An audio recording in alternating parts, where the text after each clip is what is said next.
Hello people of internet. In today's video I want to cover the subject of using AI in hardware development. I'm not going to cover schematics and PCB design because this is a subject covered by many other YouTubers. So I'll focus on things that I do where I'm using AI. So to list a few of those things, so you just to know what follows. Probably the most important one is HDL development for FPGA, because this is mainly an FPGA channel. So I'm talking about writing things in VHDL or Verilog, and I'll cover a little bit more, not just writing code, but working with the tools. I mean, when I say tools, I mean the FPGA tools, which it proves that AI is very useful. Now, second thing that I'm using AI, it's board bring up, which is bloody fantastic. I was going to say something else. It will help a lot on the board bring up, because the board bring up, it's mainly the moment when all your assumptions, they hit reality. And it can be a stressful, process. And the faster you can go over the board bring up, the better your life is going to be. Okay, the third one, it's kind of related to the second one. It's a bit about embedded software, and I would lean a little bit towards writing very, very quick scripts to test stuff. I'm not talking about production software, because I'm not an embedded software guy.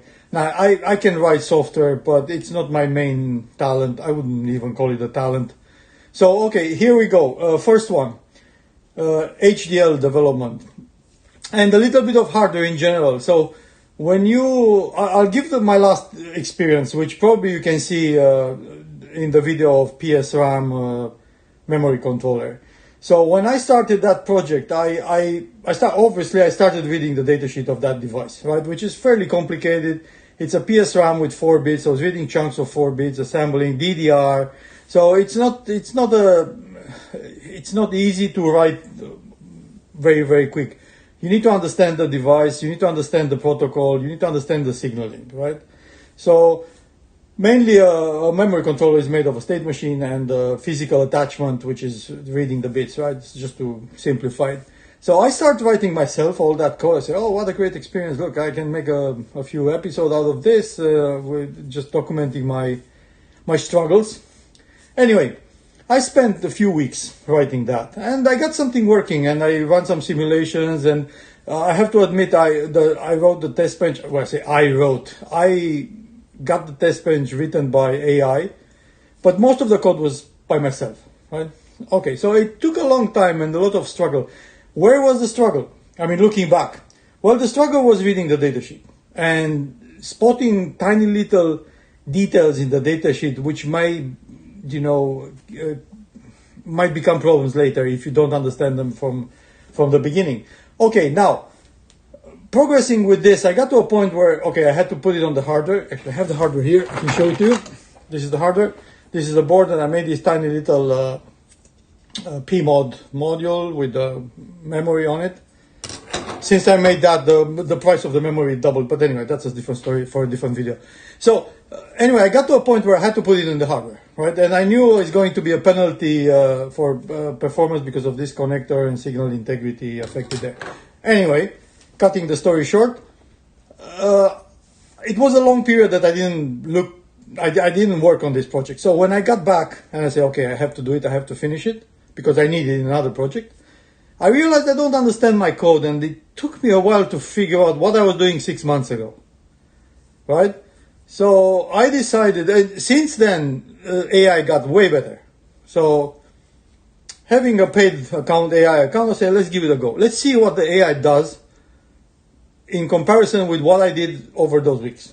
Okay, so I open a new project.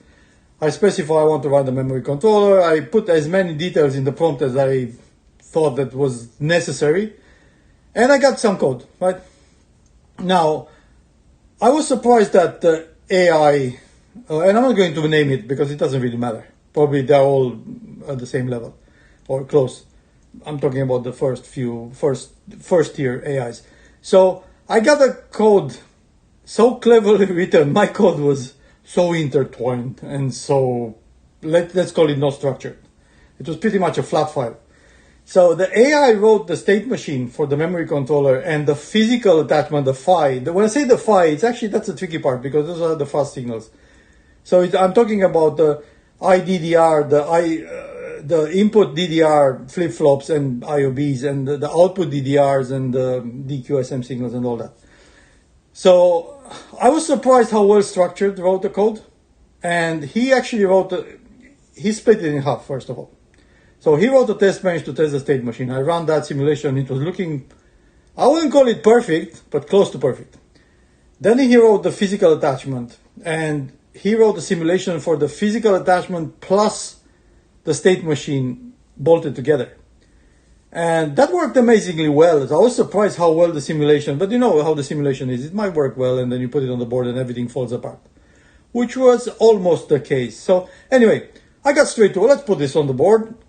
Now, very quick, I realized that I can't sample those signals because they were too fast and my logic analyzer was too slow. So I had to slow down everything up to a point where my PLLs or MCMs, they didn't lock. So I had to slow it down to something like 8 megahertz so I can sample with 24, I can see something.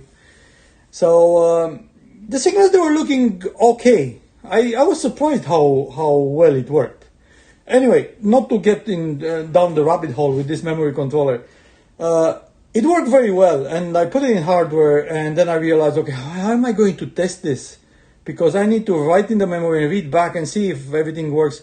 So I decided, let's put a video controller on top, so at least on the read side, I can actually see on the screen. If you want to see this, in my previous video, I'm actually showing a little bit how it works, or at least how it looks. So I said, look, I want to write a video controller on top of this to tell, oh yeah, that's a great idea, you know, typical AI stuff. He wrote that. It worked flawlessly. Now, I got the image on the screen. I even had I added a button to generate color bars so I can split if there are problems to split. So now the design is made of a timing controller to generate the VGA signals on the screen. It's a DMA controller, which basically is fetching lines of video from the memory, from the video buffer, and the memory controller itself. So there are kind of 3 blocks, and I got garbled image and timing problems, and we kind of isolated myself with AI, with the help of AI. We kind of split the signal and we injected some constants to get something on the screen, and we figure out where the problems are. He actually fixed some problem with the FIFOs, which I was very, very surprised. But coming back to the conclusion, right?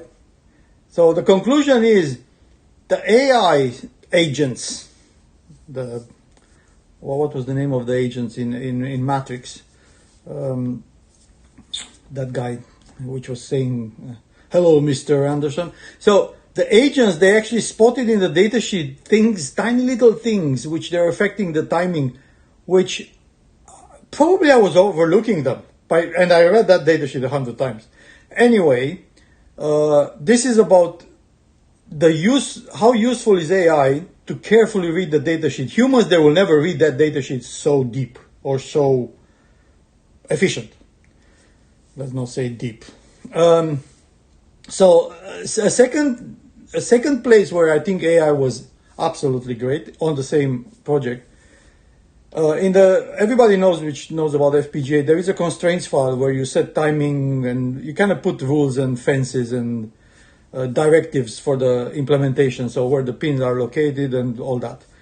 So I had a signal, a masking signal for the data lines, which was bidirectional and kind of fast, and the AI was considering that as a clock and is supposed to go on the clock resources, but it was hooked to a pin because the hardware was done. I couldn't move that. So it didn't land on a clocking pin, and the tools, they were complaining, and when I say he or she, I don't know what it is.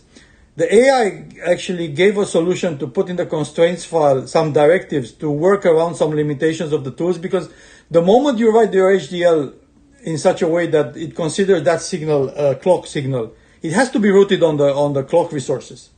So obviously that wasn't exactly a clock. So, and because the pin wasn't a clock dedicated, it was difficult to reach the clock routing. And the tools, they were complaining. Basically, they stopped routing that. They refused to route. So he came up, look, you need to put this in this line in your constraints file, and it will work around those limitations. I could come up with that solution, but after a lot of reading, because I didn't remember the syntax. I knew that such thing exists, but I mean, after nearly 30 years of FPGAs, I should know those things. So anyway, it helped a lot to drive the tools. That was actually one of my biggest surprises. So he understood that I'm using Vivado. He understood that I'm using Spartan 7. And he could come up with very, very specific solution for my design in relation to using Vivado. Okay, so overall it was a very good experience. It wrote the code much cleaner than I could possibly write. Overall, happy. Now, next subject on the AI is board bring up. Where when you make a board, right, you make a schematic, you make the PCB, you mount the parts on the PCB, and then you fire up the board, right? So you check voltages, everything powers up, all good. But then you have a bunch of ICs there. In my example, there were actually many. There were about 6 or 7 chips that were hanging on the I2C bus, right? So in my design, I actually added a Raspberry Pi Pico in one corner, so to be able actually to bring up the board quicker. And I was running MicroPython on that Raspberry Pi Pico. So anyway, the board powers up, all good. Then with the help of AI, I start writing a script. First, I said, look, I need I2C on those pins, on I2C2, I think it was the interface.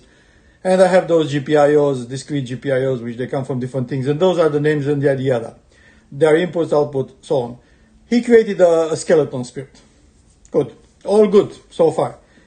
Without even asking, he wrote a function to scan the I2C bus to see what is actually on the I2C bus. And of course, the first time I run the script, this is a Python. I'm talking MicroPython here. And the AI apparently is very good at MicroPython. Anyway, I got a scan, I got all those devices showing up, my luck. Now this is a second spin, so I was kind of expecting it works. And then I realized, hold on, I don't know what they are. I don't remember what they are. They're just a long string of numbers. I don't know who's what and which is which. So that was the point. That's the point in a board bring up when you start looking for data sheets and you start to figure out, okay, what's I2C address for this device when the A0, 1 and 2, they are hooked high, low, whatever. So I said, okay, let's give it a go. I said, look, I have this, I don't know, I put the name of the device, LTC, well, it was a ADC or a DAC, I don't remember what it was. And I have the addresses hooked, A0 low, A2 high, so on. And okay, yeah, so the AI looked in the datasheet, or the agents, they looked in the datasheet and say, yeah, for that is actually this address and it should be this and that's that. And I say, okay, let's make a file with a real name. So we mapped I2C address to a real name. So when we scan, we know what we are talking to. And he actually created that for all the devices, little by little. Okay, so now I had the scan list with all those real names of the chips. And then I was going chip by chip. Okay, this is a I/O expander. I have those signals connected to those ports. We call them yada yada, their input, their output, blah, blah. He wrote the code to configure that. Inputs, output, whatever they supposed to be. And then he wrote code to test every single one of them. So I had like an I/O expander which was connected to 16 relays on the board. And he wrote me functions to test each relay or to test them all together. To turn them on and off individually or together. So I didn't even ask, and obviously I needed that. And we went like this: ADC, DAC, pretty much everything. He actually wrote function that I say, look, the DAC has the VREF of whatever. I want to have a function where I call this and I'm getting on that DAC. It's a 8 output DAC. So I want to have a function for that output to specify in voltage. This is the VREF. He wrote that flawlessly. Checked it.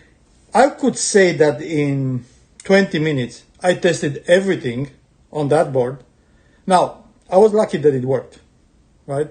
But I was thinking afterwards, what if I had to pull all those datasheets, get to the right page, see how to write code, see what are the bits, what are the registers, what are the bits in those registers.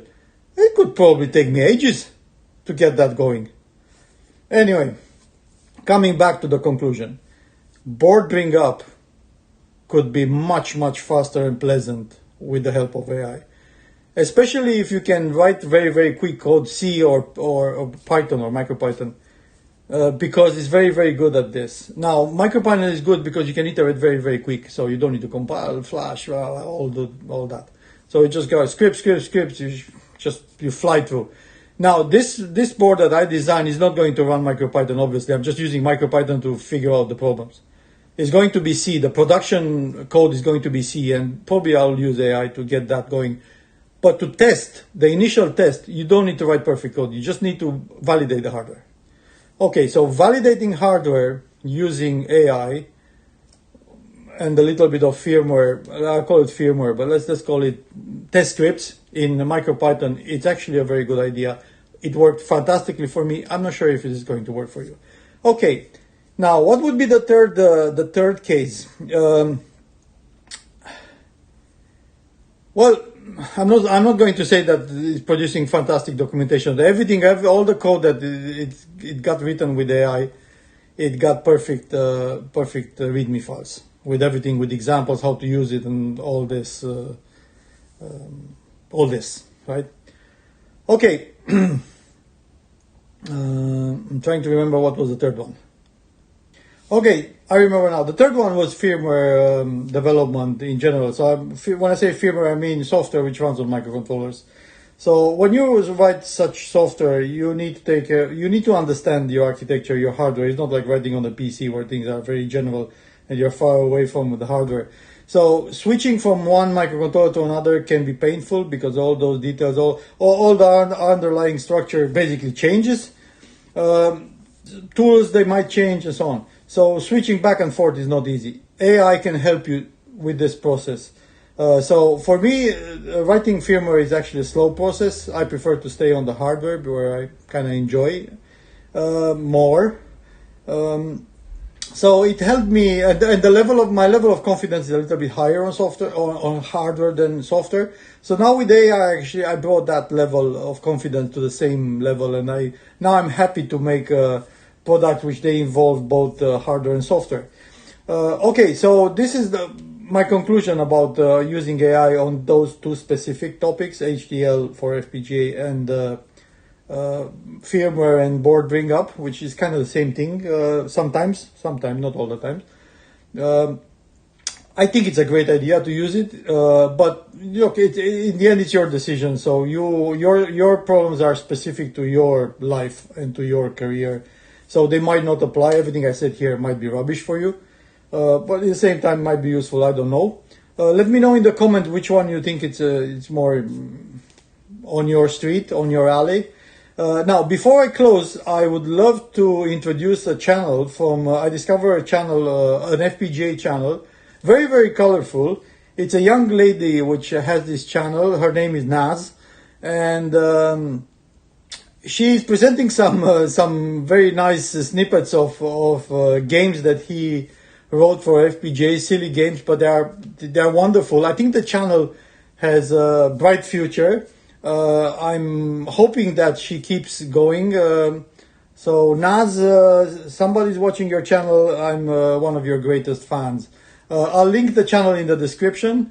And yeah, I hope you enjoyed the video. I shall see you in the next one.